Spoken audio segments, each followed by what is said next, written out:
नमस्कार. आठवड्याभराच्या बातम्या तुम्ही पाहतच असाल, तुम्हाला काही नव्यानं सांगायला नको. पण 30 जिल्हे बाधित आहेत पुरामुळे. मराठवाडा आणि सोलापूर जास्त करून आहेत. आणि हानी ही भरून न येणे एवढी आहे. सरकार त्यांच्या पद्धतीने जे काय करायचं ते करतीलच. सँक्शन सुद्धा केलेत ना, 2215 कोटी. आपण आपल्या परीने काय करता येईल तेवढं बघूया. आमच्या माध्यमातून जेवढं करता येईल तेवढं करण्याचा प्रयत्न करतोय. धन्यवाद. तुला काय सांगायचं ते सांग.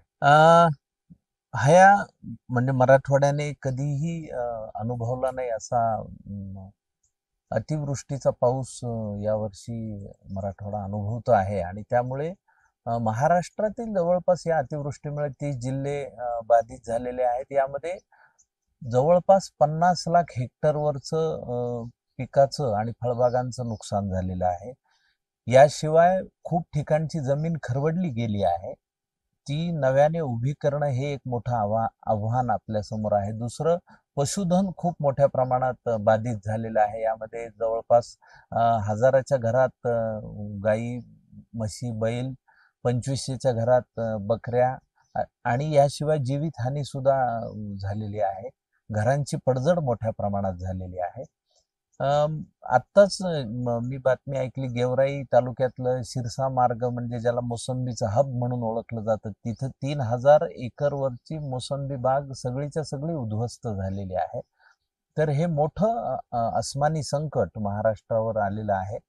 तर सर्व शहरामधील दानशूर व्यक्तींना कळकळीचं आवाहन की या संकटाला एकत्र मिळून सामोरं जाताना आपण सर्वांनी मिळून बळीराजाला आणि ग्रामीण भागातल्या सामान्य नागरिकांना उभारी देऊया आणि जास्तीत जास्त प्रमाणात मदत करूया. कुणीही खचून जाऊ नये आणि यातून अविचार करू नये, हे मात्र कळकळीचं आवाहन नाम फाउंडेशनच्या निमित्तानं करतो. आम्ही मदतीला सुरुवात केलेली आहे.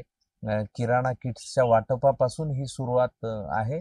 यानंतर आपण रबी हंगामासाठी पुन्हा शेतकऱ्यांना कशी उभारी मिळेल आणि बळीराजा कसा उभा राहील यासाठी एकत्र हातात हात मिळवून काम करूया, असं या निमित्ताने सांगतो. धन्यवाद. कपडे आणि धान्य, टूथपेस्ट, वापरलेली फक्त कुठली गोष्ट पाठवू नका, तेवढी एक विनंती. आपण यांच्यावर उपकार करत नाही आहे, ही आपल्यावर ही पाळी नाही आली, त्यांच्यावर आली. त्यामुळे आपण हे करणं फार गरजेचं आहे. जे जे तुम्हाला कपडे फार महत्त्वाचे आहेत, कारण सगळंच वाहून गेलेलं आहे. धान्य जे असेल, आता ते तिथली परिस्थिती नेमकी काय आहे हे कळल्यानंतर मग, कारण सगळंच चिखल आहे, राडा आहे. धान्य जर पाठवलं तर शिजवणार कसं, इंधन आहे का? तर त्यामुळे ते जसं जसं कळेल त्या पद्धतीनं त्या मदतीचा ओघ सुरू होईल. धन्यवाद.